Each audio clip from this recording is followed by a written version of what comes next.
Welcome to Creative Labs by Alchemy, a podcast from alchemymerch.com that explores the lives of creators and their experiences bringing their art to the marketplace. Hosted by Greg Kerr.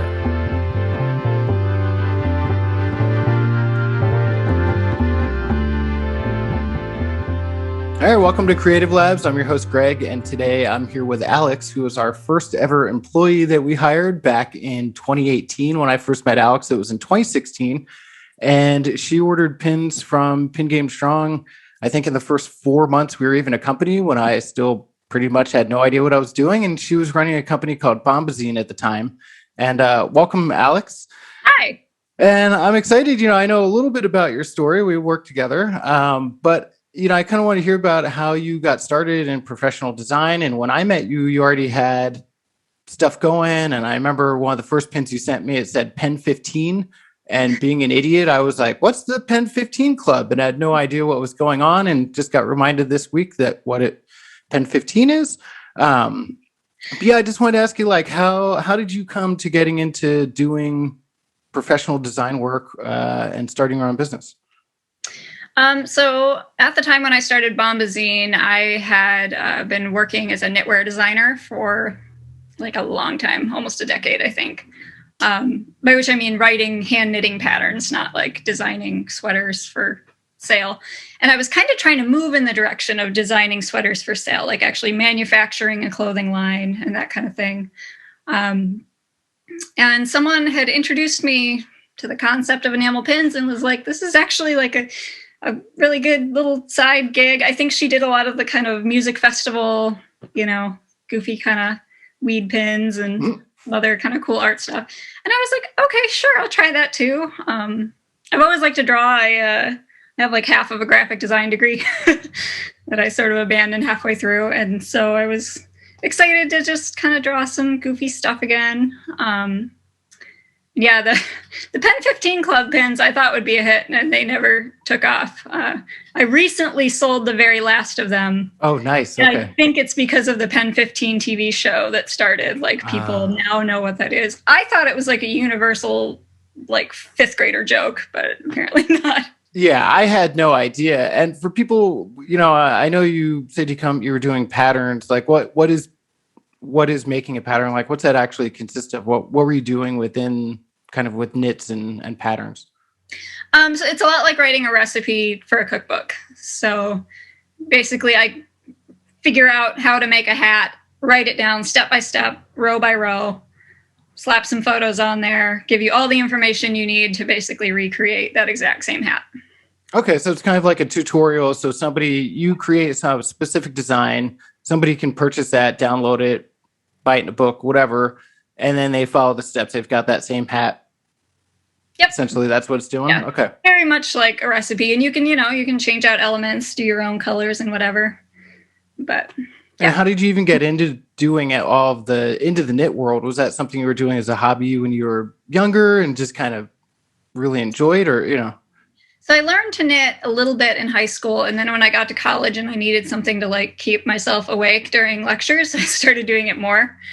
And for whatever reason, I don't know, I just never really used other people's patterns.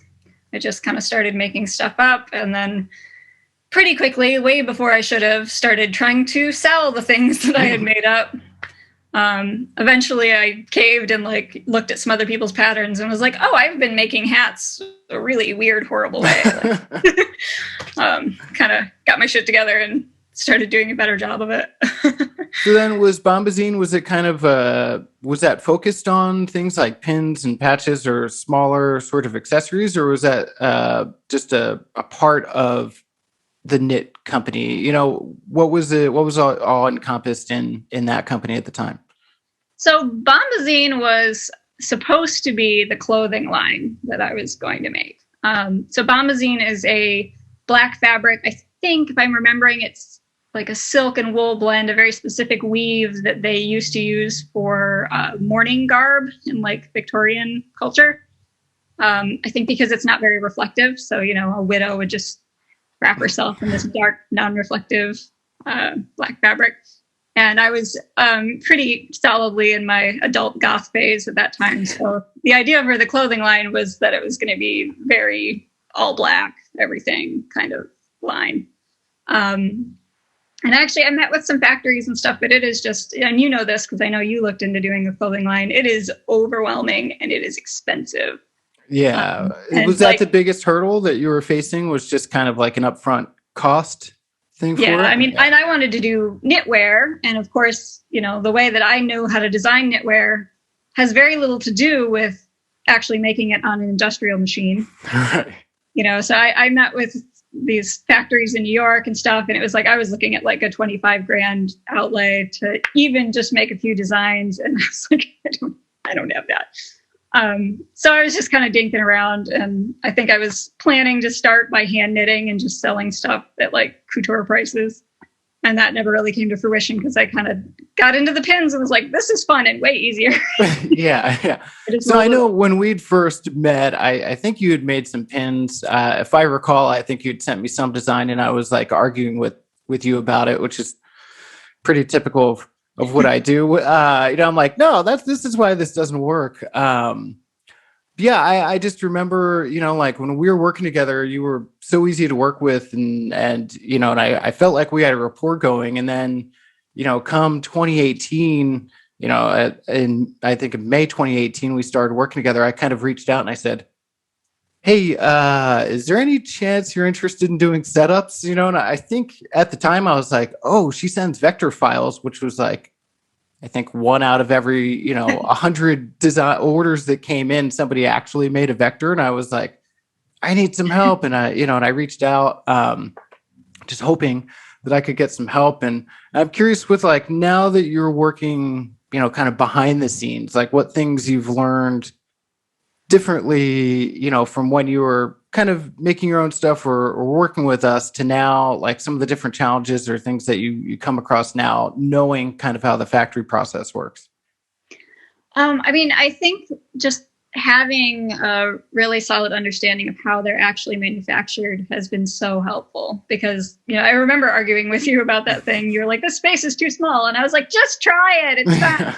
And it did turn out okay, but I think it was an area that was too small for enamel, and I don't know if it had enamel in it. It might have just came out metal. It looked fine, so it was okay. But and I remember fighting with another factory before I started working with you because they sent me, I have these pins that say Angry Feminist Knitters Club that are some of my best ever sellers. I still carry them. And they have a red glitter heart in the middle. And they sent them back with what we call rainbow glitter, like white rainbow glitter, which is iridescent and it reflects green and it looks terrible in red. Right.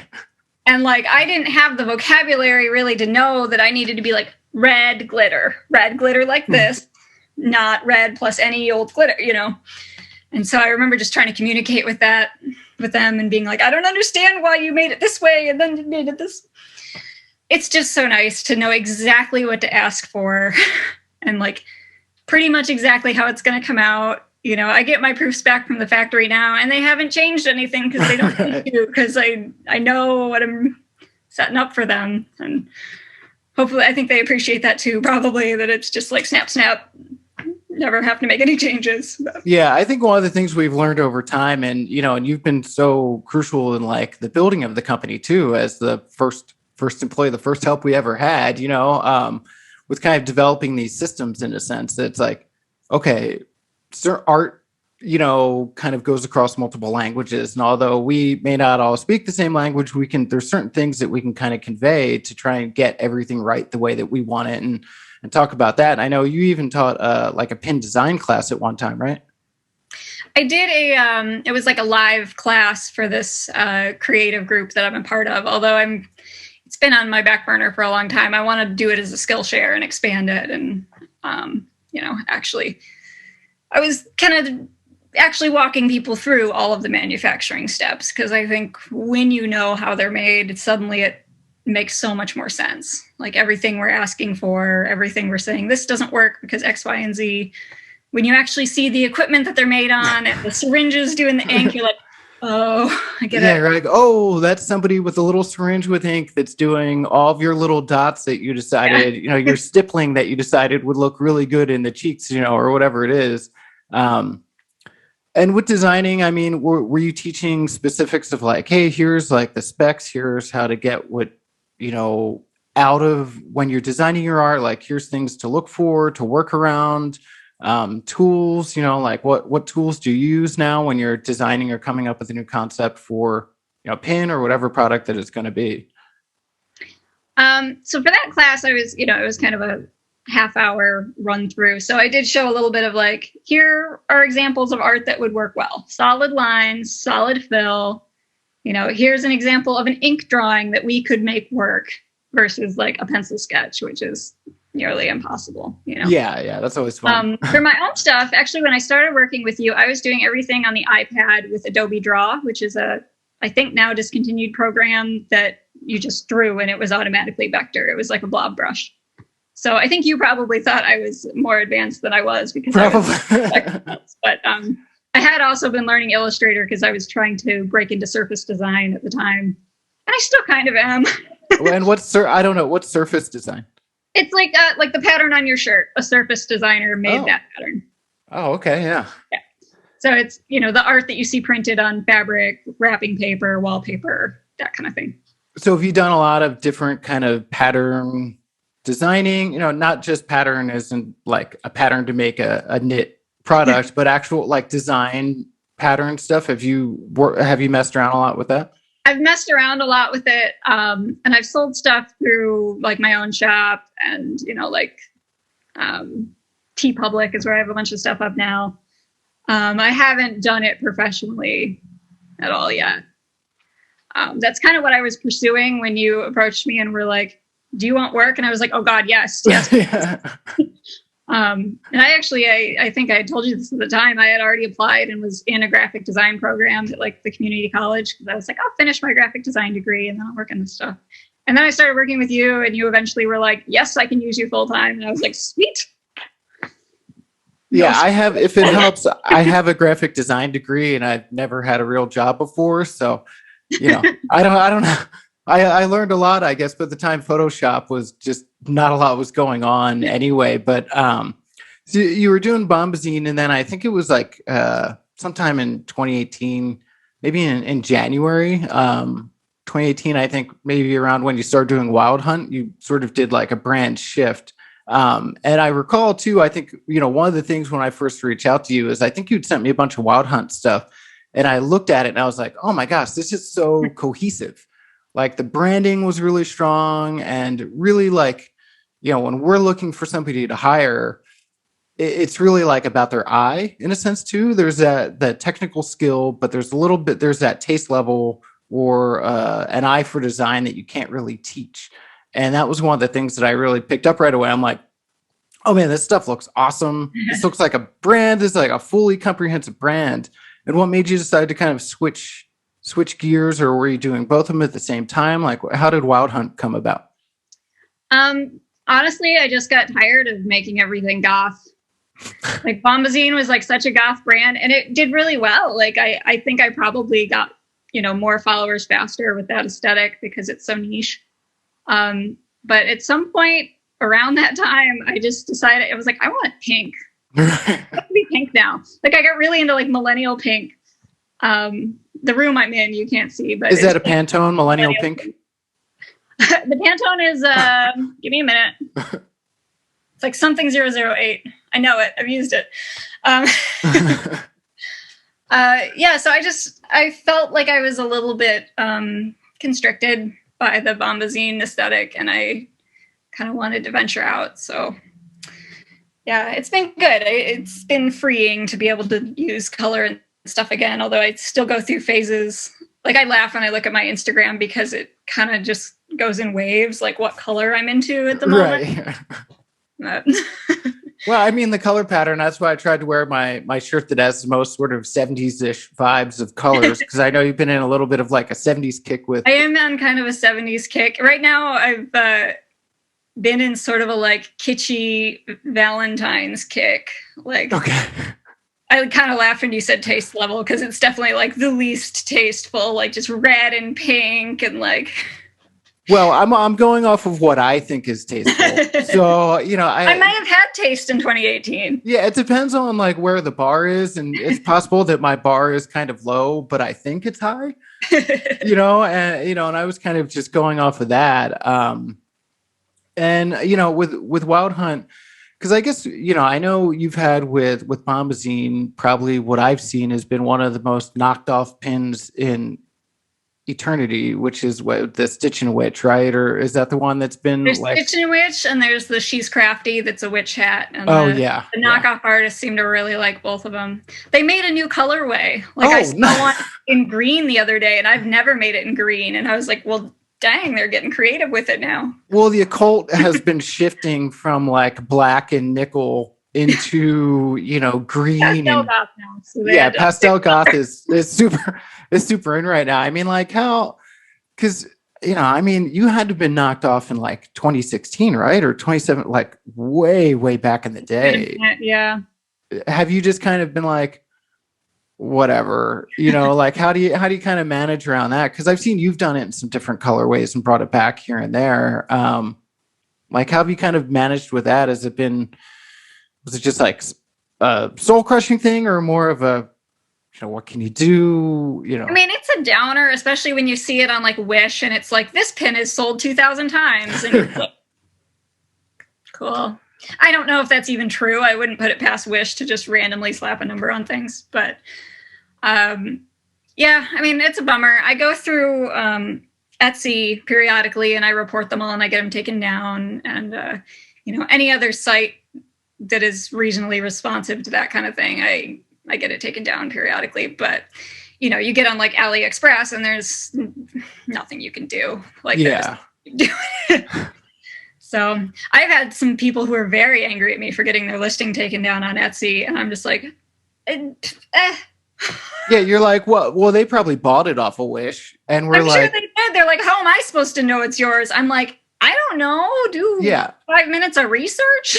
Yeah, it's like, when either way, it doesn't really matter. It's not yours. Too bad. I'm like, I'm sorry you got ripped off, and you should definitely complain to the person you bought those from. Yeah. Ugh, God, it's such a nightmare. It's a bummer, but I do also know because somebody actually had bought one of my ripoffs and then found me and bought the real one, and they sent me a picture side by side, and the ripoff is like way smaller and way shittier, and it's like the cheapest soft enamel next to the nice hard enamel that we make, and it kind of made me feel better. I'm like, you know what, you pay $1 for it, you're getting $1 worth of that pin. Yeah, you're like, you're getting a junky pin, whatever. If you want to walk around with that and feel all cool, that's your business. And I kind of want to bring up, you done a knitting book. What was it, Doomsday Knits?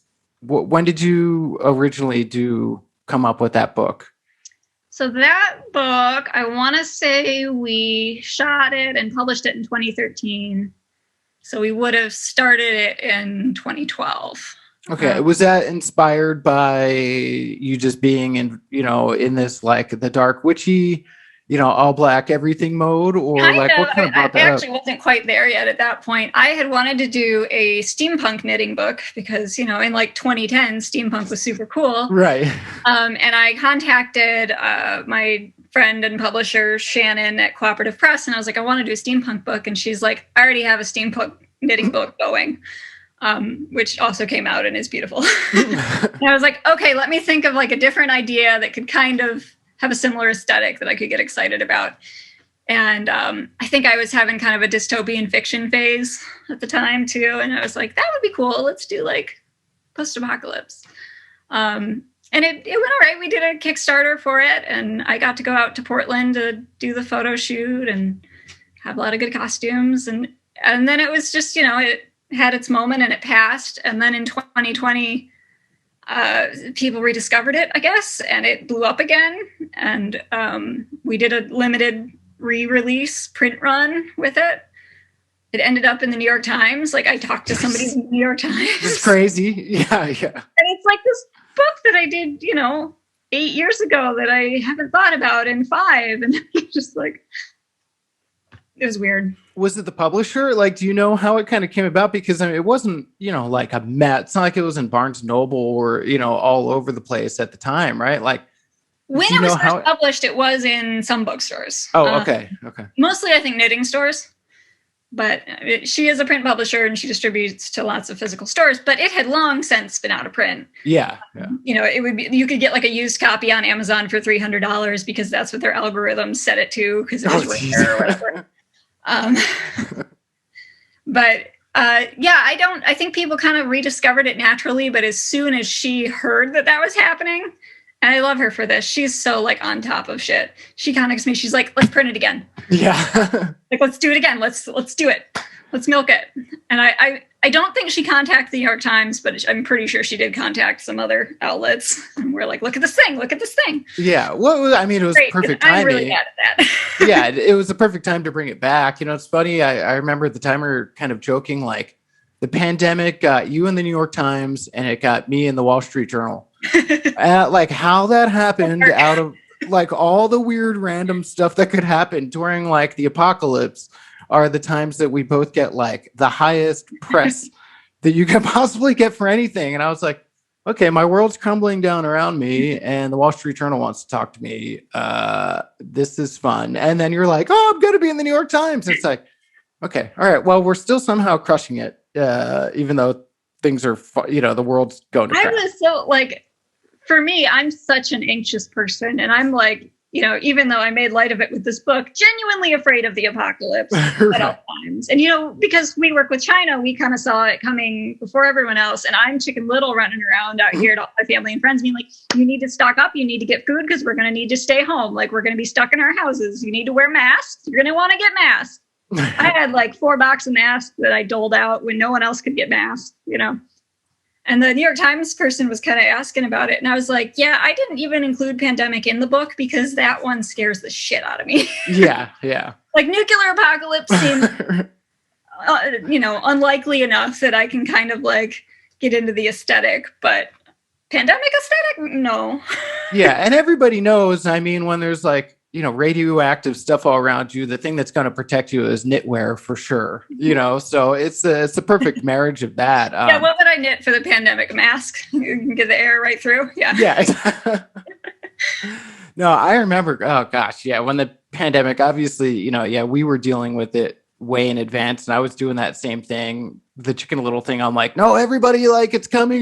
Like you need to, the sky is falling. You need to get masks. You need to do stuff. I mean, I didn't have like a trash can full of pasta, but I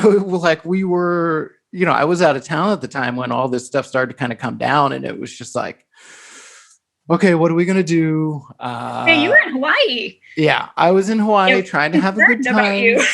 Yeah, I'm like, Chinese New Year, that's our time. My daughter's birthday all comes around like Chinese New Year. It's the perfect time to do like a family vacation. It's quieter at work. It's her birthday. We can make something special. And that's when we were there. And the factory was like, we're going to be a week delayed coming back. And you're like, oh, okay, whatever. And then like, it starts to come up to that week and it's like, awesome.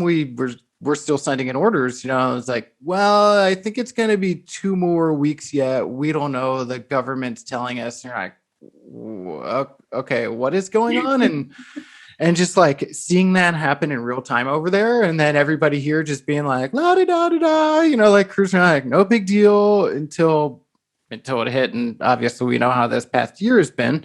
But and oddly enough, all that change and all that stuff too. I mean, that kind of brought about Alchemy, came out a little bit out of that chaos. It'd been in the works and we'd been talking about it for a while. And, as we started making more designs, and I thought, yeah, this is a perfect time to kind of get this going and do this. And now within Alchemy, you're kind of running like a lead sales, head of sales, whatever you want to call it. How do you find with like juggling, because we make a ton of different products and different things, and like, what are some kind of like obstacles or things that you kind of come across, or, like with dealing with all these different products kind of, and like learning about all these different products to educate and make things run smoothly?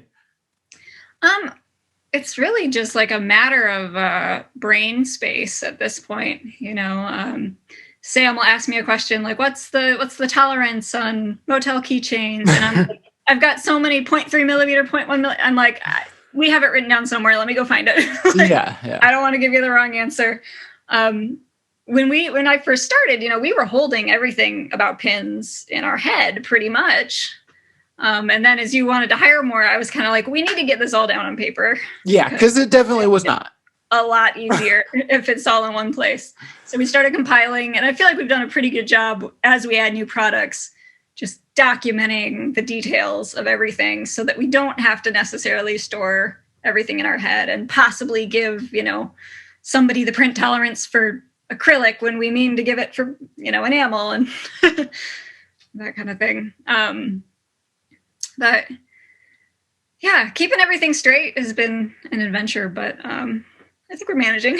Well, I think when you first started, I was keeping track of everything on I was doing a printout, like a paper printout that basically had different things. I was like, proof sent, proof what. I was literally marking X's on a piece of paper. And, once you started doing some picking up some sales and taking over orders, it was very clear that me holding a piece of paper was not exactly the easiest way to, share information. And we've gone through all the different things, using an Excel spreadsheet to, using production software that we do now. Yeah, it's crazy. I'm always kind of impressed, everybody on the team, we're all juggling so many people's designs in our head at any given time. We might be dealing with 30 different clients, different products, different stuff. And it's all sort of just floating up there for a quick recall. Sometimes I'll get something in, I take a photo, post it into Slack, and I'm like, does anybody recognize this? And somebody right away is like, oh, that's blah, blah, blah, blah. Well, that was ordered a month ago. Right. You know what I mean? And you think about it's just kind of it always amazes me the amount of information that everybody is able to kind of keep track of. And we've got the production software to help with that stuff. But visually, we're seeing people's art and it's just constantly, it just stores in there. I don't know if we have a 4 to 6 week period and then it just does a dump, but somebody will order something from 4 years ago. And I'm like, oh yeah, I remember that pin. Let me go find it. I recognize this name. Give me a minute. It's somewhere. Yeah. And you also, sorry, go ahead. I was going to say with pins, especially, there's just way more information than you ever think there's going to be. I don't find that to be true with patches so much, but pins are just really complex. And you had all of that just in your head. I feel the first 6 months of me taking orders from you was me just extracting the information one tidbit at a time. And I was writing it down. I had a Google Doc where I was just getting all of the answers out of Greg's brain. And I think I was just bothering you constantly all day, every day, because it was just every day there'd be a new question that I just didn't know the answer to. Yeah, well, pins are crazy complicated. It's kind of mind-blowing, the amount of variations, variables that you can do with a pin, like I said, compared to acrylic charm, there's maybe, 10 or 12 attachments, right? Do you want a gold heart or a silver star, but basically it's send over a PNG, and we're going to create the shape for it and do whatever. And it's basically good to go. But a pin, it's there's 20 different soft enamel metals. There's 8 different hard enamel metals. There's a gazillion glitters. There's glow. There's translucents. There's other crazy stuff. There's 3D. There's back stamps. Yeah. At the time, I definitely, because when I first talked to you, I was, I had a mentor and we were talking and he was like, oh, look, things are going great, but you don't sleep. Have you thought about hiring somebody? And I was just kind of I don't even know what to do. How do you hire somebody? I'd never really been in that position to legitimately hire somebody before and have to teach what I was doing. Cause it was all in my head. Everything was just completely stored up there. And I was not doing a good job because when you don't have to teach somebody else, it's why do I need to document this? Right. Yeah, it's definitely been a huge learning process for me. And on top of that, you were the first employee and now we're up to, there's 7 people on payroll and 6 that are working with Alchemy. It's learning all of that stuff and managing, and you're helping now to manage the sales team. And it's definitely a learning process. When you're going from, now I'm responsible for me, And then all of a sudden you're like, okay, now I've got, 4 people asking me questions all the time.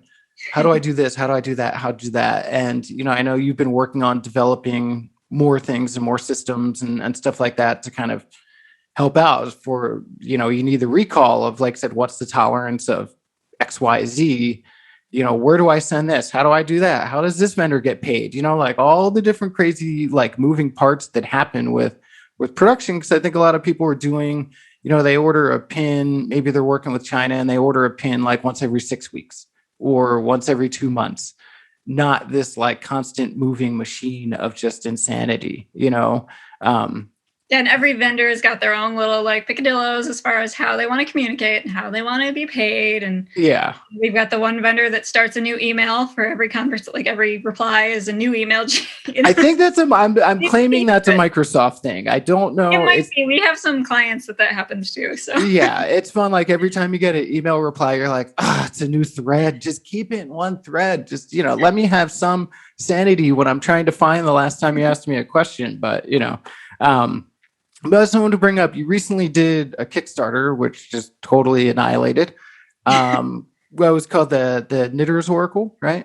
Mm-hmm. And that was essentially starting basically like a knitting tarot card deck, right? And you started. Yeah. It's not technically tarot based, but same idea. It's like a fortune telling deck. Okay. So what, like, I know you started off, you're looking for what, 7,000 was basically the initial goal, right? And then what did you end up, it just ended recently, right? It just ended at like 33,000. Which is crazy. Yeah. So I will be making a lot more decks than I initially had anticipated. And what have been some of the challenges? Because, the deck has, what, like 36 designs in it, right? So, what are some of the challenges? Because I know we, as a company, we don't make tarot decks or playing cards or things like that, or haven't really in the past. So that was another kind of new challenge, a new kind of product to go after. And you've also got 36 different designs that you're dealing with. So, like, what were some of the things that you had to kind of go through and set up when you were trying to figure out, like, how can I actually make this happen? How can I make this deck with all this stuff that goes into it? Well, I got really lucky because one of our clients who makes tarot decks was willing to share her vendor with me. And nice. So far, so good with that vendor. I haven't printed anything, but they sent some samples and they look amazing. I just yesterday put all of the art into their template, which did require like I had mocked them all up before, but they needed like different tolerances, different widths. So I basically had to completely start over with putting the drawings into the frame and putting the text on. I told myself yesterday, I was like, just do 5. We do 5 a day. Right. Rolling, and I was like, just do them all. Yeah, so you knocked out all of them. Just do it. You just got in that zone, listen to your millennials 90s mix or whatever and just went to town. Yeah. So thankfully those are done. I need to just proofread them and I can send them off. But yeah, and honestly, I had actually started it as a tarot deck, but tarot has something like 78 cards. 78 different cards. 78 different cards. Oof. So I got about 5 cards into the tarot deck and I wasn't loving the art style I was using. And I was like, change this. So it's now kind of loosely based on Lenormand, which is another type of deck that I actually really like. So I think that worked out well. And it was, I've been writing the guidebook and it's so freeing to be like, I don't actually have to stick to these other decks and what they mean. I can make it up. Right. Like I'm making the rules in this deck. Yeah, I don't know. It's been fun, but I spent most of 2020 drawing the illustrations and redrawing the illustrations, conceptualizing which each thing should be and all of that. So it feels good to finally have it like ready to come to fruition. And so you're designing these, you're going through, and then at what point do you take that step from, because you're conceptualizing it, you're going, okay, well, I'm going to do X amount of designs. Obviously you have to do the design work, think of it conceptually, do all that stuff, you map it out. And, we all kind of get these projects in our head and we start working on them a little bit, and it gets maybe to 80%. And then you're like, move it, do something else, just drop bird, and you're over there doing something different. And Like, how did you decide to kind of take that step? Like, okay, I'm going to try and make this, like, bring this to fruition, because, that it's, had you kind of reached a point in the designing where you're like, okay, I can't turn back now. Like, I need to look up quotes, or like, how do you reach that point? Because I'm sure there's a lot of people that are thinking about doing Kickstarters, and it's a really ambitious project. Like, it's one thing to do a pin, and put that up on Kickstarter and have some other variants and things that you have for, that'll unlock. But this is like a pretty massive project. So like, at what point did you kind of make that transition into this is actually going to happen?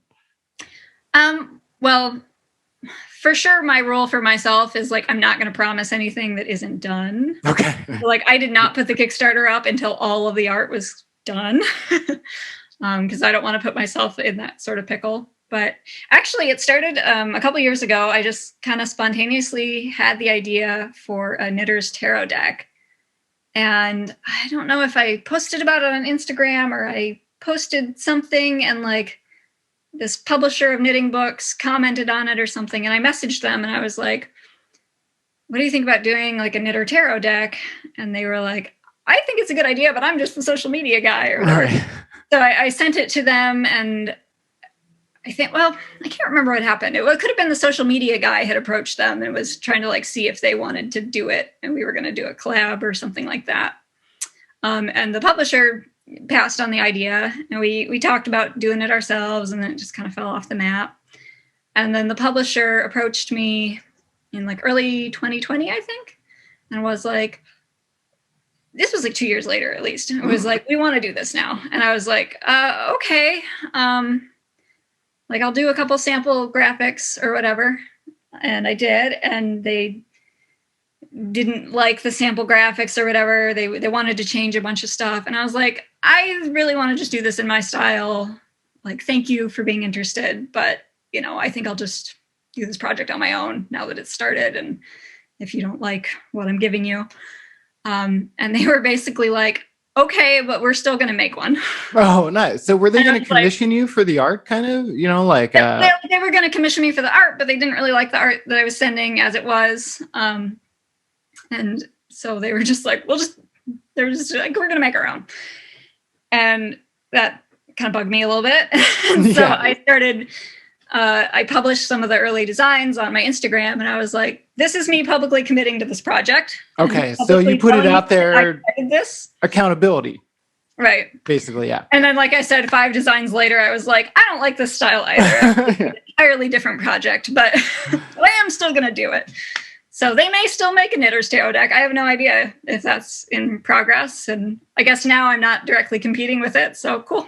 Yeah. And how did you come up? Because I mean, you've got a lot of really cool, like, tiers and things that would open up as you were hitting certain goals. I mean, you've got some, so you could get like a song written for you, or you've got like custom dyed yarn, right? Like, how did you kind of come up and decide with all those things? Because of course, when you start a Kickstarter, you want to hit that goal. And I imagine that initial goal was basically just like, here's what I need for production of the actual decks. And then how do you kind of come up with these next tiers that you've got going on? Because you also added in like a bunch of other additional, totally different products. Like I said, it's not like you added, here's another pin design. Here's, the same thing. You added totally new products and things like that. So how did you kind of plan for all that stuff to get to the point that you could decide to offer these different things? I would like to say that I planned it out really carefully, but I was literally setting up the Kickstarter and just trying to think of like, I mean, obviously I was like pins, stickers, that kind of stuff is very easy for me to offer because that's what I do all day. Right. So those were the obvious add-ons. And then here's my big advice if you ever do a Kickstarter. The more digital products or non-tangible things that you don't have to ship that you can offer, the better. Because Kickstarter not only counts the cost of those items, like the cost of making the pins, they count the shipping too. So for everyone who paid $5 to have a pin shipped to them, that $5 counted towards the 33,000. Oh, okay. But I'll never see it because it just goes straight to shipping. Okay, so the 33 isn't like base and then there's shipping. 33 that counts the shipping. So about 5,000 of it is shipping. Wow. And then 6% goes to Kickstarter and the payment processor, 25% goes to taxes. And what you're left with is what you get to produce the items with. So set your margins. Set your margins high. Yeah. Make sure you have some padding in there. So yeah, I was trying to think like, what can I offer easily? And I knew I could hand make a small number of things. So I have some like handmade deck bags and altar cloths that I'm working on. My partner, who's also named Greg, volunteered to write a couple of songs. And I was like, I don't want to overwhelm you. I'll cap it at 5 and we'll make them pricey. So 5 lucky people, including you, will get a song. I saw that. I was all over that. I mean, he was all over it. He got that the first day. I couldn't believe they sold out because most people don't know who Greg is, but yeah, but still, I mean, it's kind of cool. And at the tier that it was at, I was talking to Vicky and I'm like, yeah, we're getting this, right? She's like, hell yeah, we are. Like there was no way that was just floating out there. And of course, like Greg works with us too, and so there's just too many connections to you can make him sing it to you live on Slack if you want. Oh my God. Oh, you know what? When it's all ready to go, we'll have to do in our weekly meeting. Maybe Greg's gonna have to perform it for everybody. Yeah, I mean, with the Kickstarter, I mean, and that's a good thing with like knowing the margins, because like I said, if 25% taxes, you want to assume, and that's always a safe thing anyway. If you're self-employed, a small artist that's doing whatever, it's good. Of course you get to write things off, you get to do whatever. But there's self-employment tax. Generally thinking like, hey, whatever I'm making, 25% of this is potentially going to have to get paid in taxes. Yeah, and that's what I put away for taxes for self-employment stuff. And if it ends up being a little less, awesome. But great. Yeah. Yeah. So that's something we definitely suggest to anybody that's listening if you're doing your own thing, because, when tax time comes around, the worst thing, maybe you have a great year and you're like, whoo, I sold $100,000 worth of stuff, right? Awesome. Whatever that number is, you could owe, 25,000 on that. And you need to be it's really smart and thinking of it at that 25%, because that's like an easy number to think of, to do, set up a savings account or set up something that you're kind of not going to touch and start to get used to. Or even if you're an artist, you're getting commissions, or like, I got $1,000 for this job, put $250 away, keep $750. Every time that happens, or monthly, whatever it is, kind of like squirrel some money away, because when tax times comes and all of a sudden you go, I owe $20,000. I don't have $20,000. Yeah, you only make that mistake one time. Right. Yeah. So that's fortunately for me, it was like a $5,000 a year, but still, I was like, okay, I got to find $5,000 in a month. What's a lot of money when you're not expecting it? Because you kind of, that's the one thing is when you're working for yourself is that unlike a normal paycheck where that's coming out every check, and yeah, it's annoying when you look at your pay stub and you go, whatever. You get used to living off of post-tax, and when you're working for yourself, everything that's coming in is pre-tax. So you're just like, woo, yeah, I'm paying, like I'm doing good. And then, tax time comes around. You're like, I mean, it gets hard. Like there were years when I was working as a knit designer where like I was making enough to live off of, but not post-tax. Right. Like, I'm spending that money that I'm ultimately going to need to find again to give to the government because, I was bringing in 25 grand a year or whatever. And it was like, I need all of it.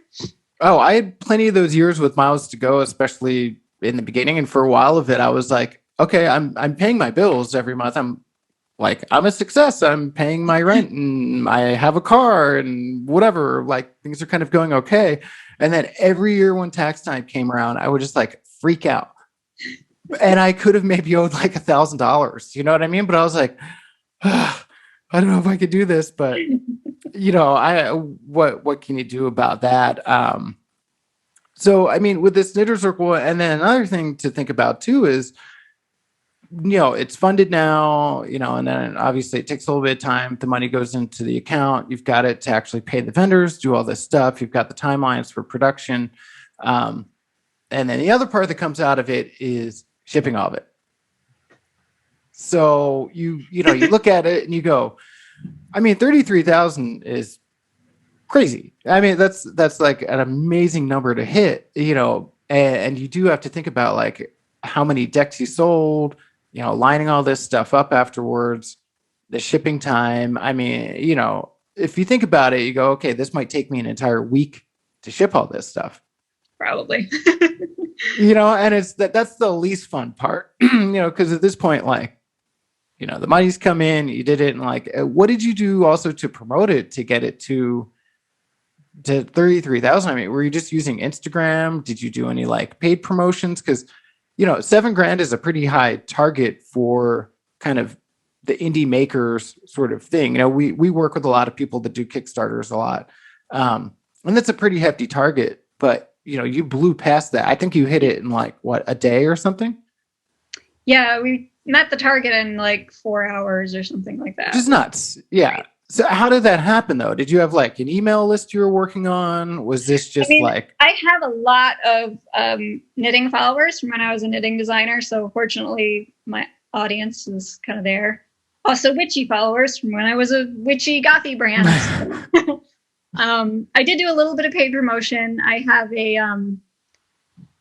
cousin-in-law who runs a publication for witches in the UK, and she runs like an occult marketplace thing. Oh, nice. I did a paid promotion through her. Actually, the paid promotion for something else, but she shared the deck anyway because she's extremely nice.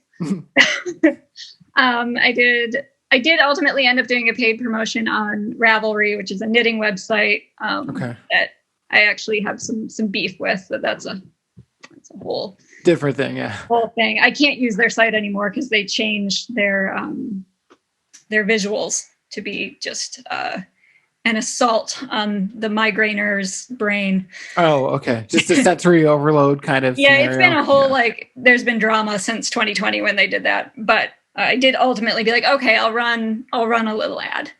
I did a little bit on Instagram and Pinterest, and I honestly don't know how much of a return I got from that.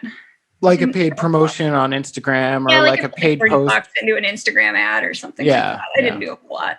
I mean, after it funded, I was kind of like, okay, it'd be cool to keep this going, but I got what I needed to make it, so I'm happy. Yeah. And I think, knitters like to share fun things that they find with each other. And I think that it got a lot of word of mouth, which is amazing.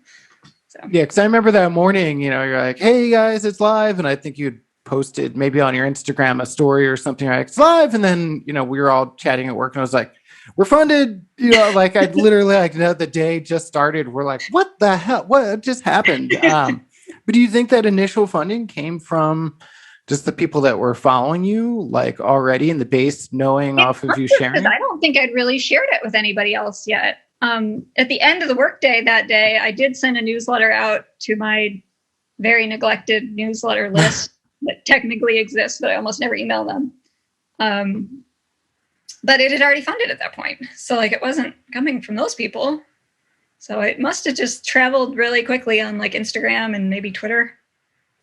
I don't know.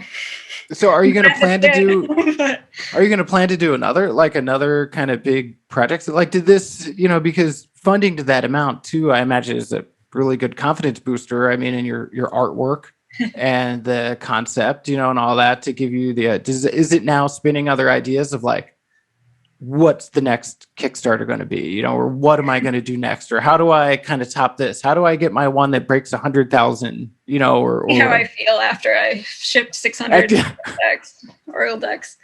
I had done a couple in the past for knitting projects, and Doomsday Knits funded to 8,000. And I think I asked for 5 and I was blown away that it funded to 8,000. Yeah. That was enough for me to travel to Portland and do a photo shoot and everything. Because we didn't have to really pay to produce anything for that. It was just basically money for the photo shoot. Yeah, it depends. Usually I like to self-fund things just because it's less stressful, honestly. Right, you don't have to worry. I'll just do it when I want to do it, and tarot decks or, any kind of deck of cards, you have to make so many of them before you can sell it at a reasonable price. And what was the minimum kind of for somebody's looking at making a deck of cards, because you've got all these different designs, and I imagine is the backside the same on all of them, but there's still 36 different fronts that need to print. So what was and I imagine the packaging, a box and all this different stuff, what was the minimum kind of that in order to technically make it? And then what was the minimum to get it in that range of reasonable pricing? I'm not actually sure what the factory's minimum is. I had planned on doing 500, which was about the minimum where I could price it well enough that I could sell it wholesale, because I really want to be able to sell them wholesale to yarn shops and stuff.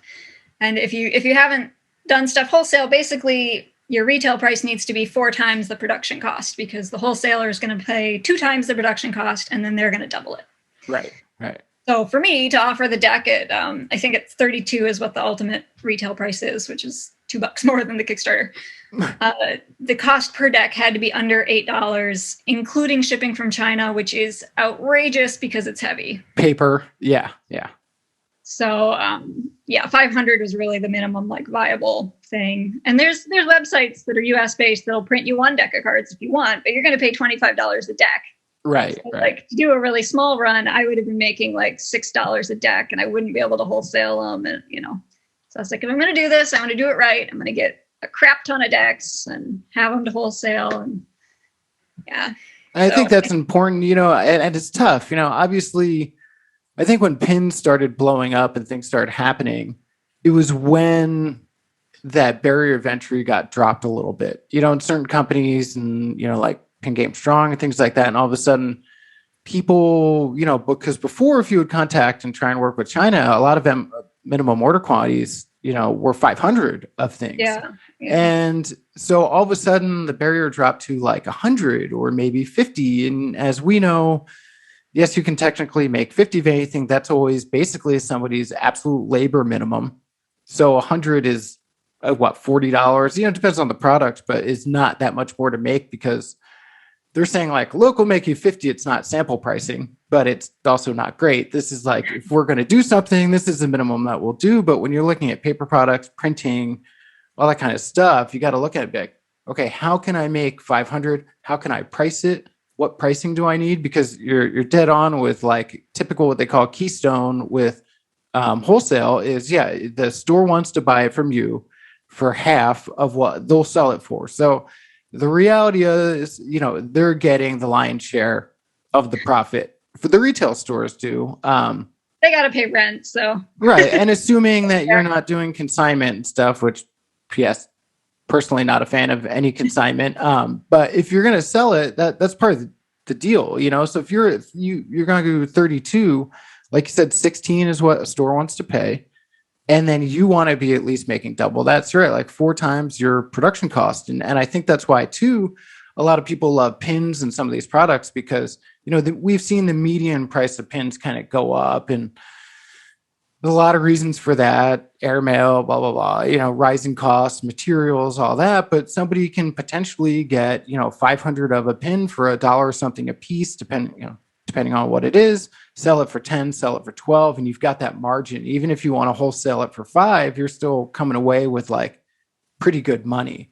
Pins they're so accessible, because even if you only get 100 and you're paying like $3 a pin, you can still retail that for 12, which means you can wholesale that. Right. Like you're getting, I guess, keystone pricing at a very low number.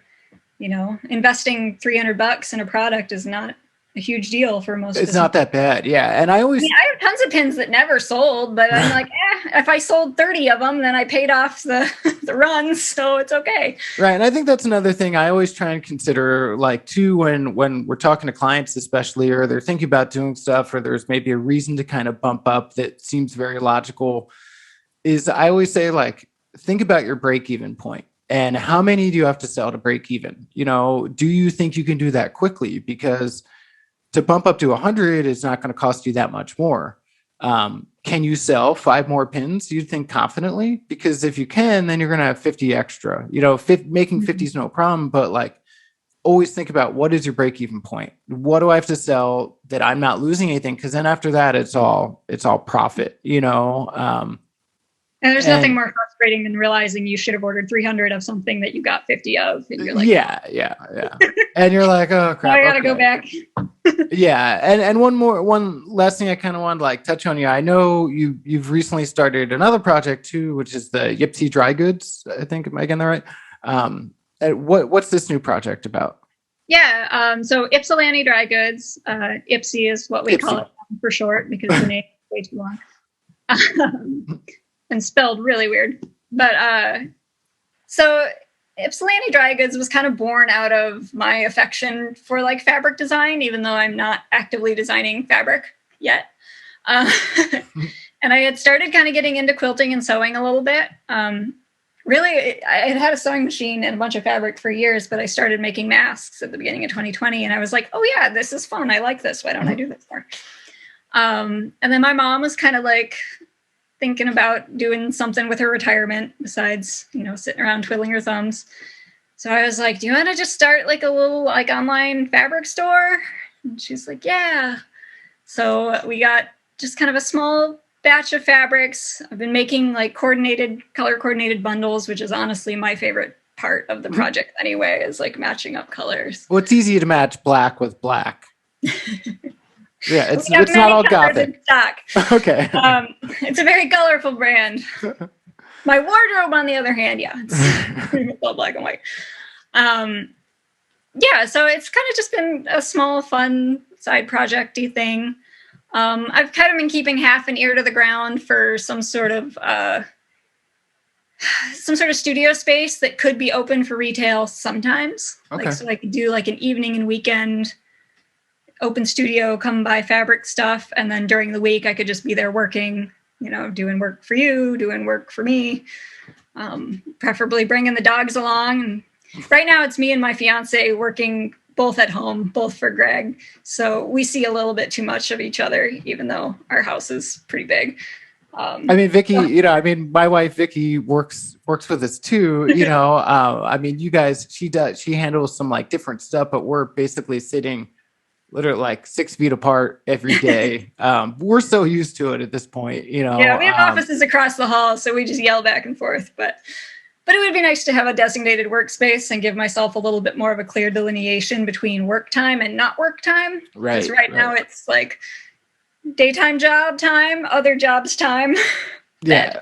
Yeah, it all bleeds together. And I know, I've been in kind of the last place we were in, there was a separate back house. And although it was technically on the property, that ability to close the door on it, like, yeah, I could choose to go back there at night, but I had to really actively say, like, I'm going, and if you can find a space, that you can work out of and you can do stuff, there is that's not a long drive, now that we're also used to working at home in pajama pants, it's like, you can do that, close the door, be out. But at the same point, if on a Saturday you want to just get some focus time and you can go in there and be alone and just get some quiet, whether the dogs are there or not, like just focus, work, knock it out, get out of there, So is the website technically, you guys have a website for it, right? Or Yeah, YpsilantiDryGoods.com, and it's active. It's right now we're running it out of the dining room.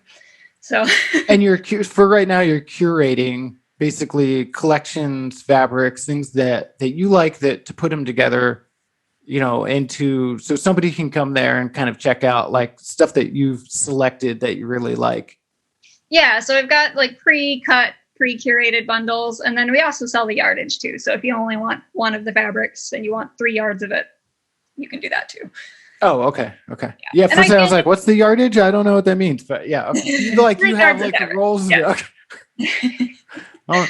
Yeah, but it would be nice to be able to do, like our town does First Fridays in the summer where they do events and open studios and stuff. And so in an ideal world, it would be good to have a space to do that and let people shop in person. But given the air outside is poisonous thing, I haven't really been rushing too much towards that. And that'll be cool too. You have a project too that you get to do with your mom, as well, and that you can kind of like work on together. It'd be cool if you can go have a little table, like I said, there's a that weekend was a part fair. of it. Like, I just thought it'd be fun to. We've been going birding a lot since she got retired, but fun to do something else too. Well, that's awesome. I'm excited to see like how that comes to, and are you guys looking into like making? You said you're thinking about designing your own fabrics, and possibly one day would the goal be to be like producing your own kind of rolls? Yeah. So the fabric industry is weird. Like you can submit your portfolio to fabric companies, and if they like it, then they'll produce it and just give you a royalty. I've never heard back from a fabric company that I've seen. Well, I heard back from like one or two that were just like, we're not taking new people. I think the industry is pretty swamped, honestly. So yeah, I started thinking like, I know my designs are kind of weird. Like they're very goofy and 70s and colorful and weird. So like, what if I just make them? And then if that goes well, maybe I help other people also make fabric lines because, I've got this background with manufacturing thanks to you. And that is the big barrier with fabric production is you got to make a lot and you got to find a good producer. And so maybe eventually, again, it might be similar to the clothing where it's like you need to outlay 25 grand or something. Okay. So have you looked into, do you need to make, I don't know the proper term here. I almost want to say spool or something, but one of those like a big roll of fabric? Is there kind of like an MOQ where you're like, I need to do 10,000 yards or, or whatever it is? I'm sure that there is an MOQ. Yeah. I tried contacting a few factories, but the language barrier was really rough with the ones that I contacted. So they kept asking like, do you need X? And it was like some word I had never heard. And I'm like, I want it on bolts like this. Here's a picture. And it wasn't quite getting through. So I need to kind of, if anybody watching this has a great producer for fabric and they want to introduce me. Is that done? How do they do that? Is that kind of like a woven process, or are they screen printing, or are they, DTG or sublimation? Like how they? You actually can get digital printed or sublimated fabrics with a lower minimum. But for like quilting cottons, usually it's rotary screen printed, or it's printed with a bunch of screens on like a huge machine. Yeah. I've seen those before. Like back when I was in school in Philadelphia, there was the Philadelphia kind of art walk once a month sort of thing. And one of the places was a textile printing place. And the screens were just like massive. These huge screens that were printing like this wide you can fabric. Understand why the minimums are high. They have to make a different screen for every color you use, right? Huge and, are they doing that basically like water-based inks kind of onto, because I guess you can't print like a plastisol because that's a plasticky ink that you would feel on the fabric. So is that mostly like water-based inks printing on? Question. I would guess so, because it usually feels good. It doesn't feel like plasticky like a t-shirt. So. Yeah. Oh, it's crazy. I mean, I hope you can go there and maybe, figure out how to do it if we can. I think it'd be a really interesting thing to be able to do fabrics, because I know there's some online places that's like, upload your stuff, and I'm imagining that's DTG.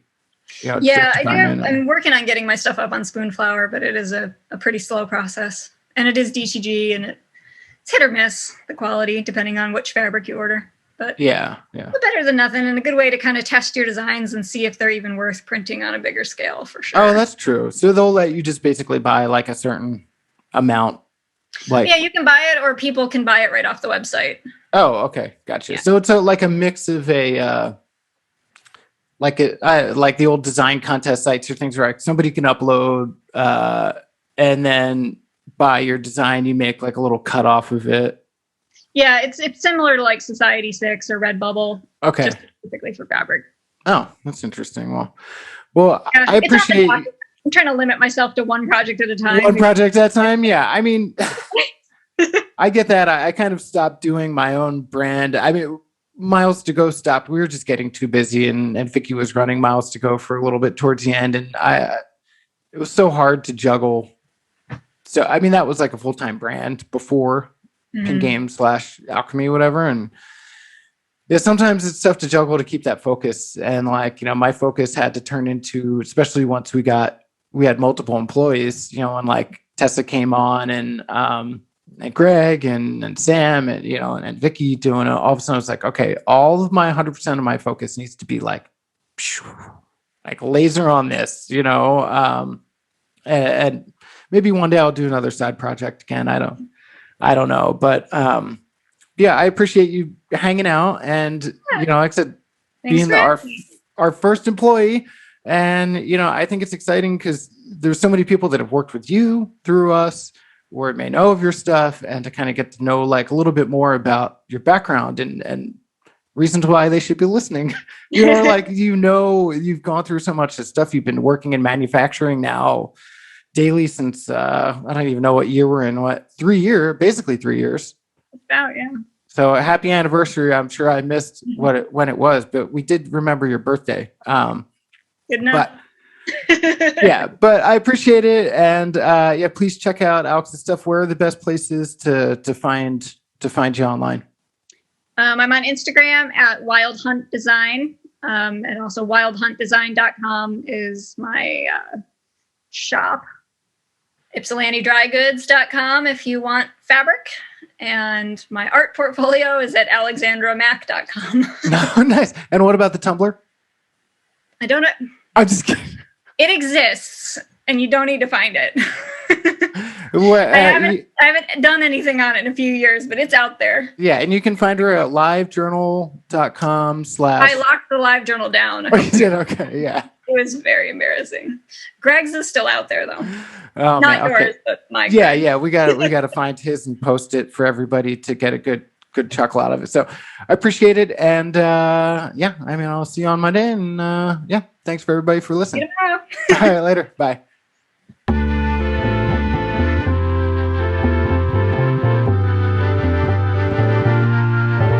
Creative Labs by Alchemy with your host, Greg Kerr. Are you interested in making enamel pins, washi tape, patches, acrylic keychains, and more? Get in touch and create with us at alchemymerch.com.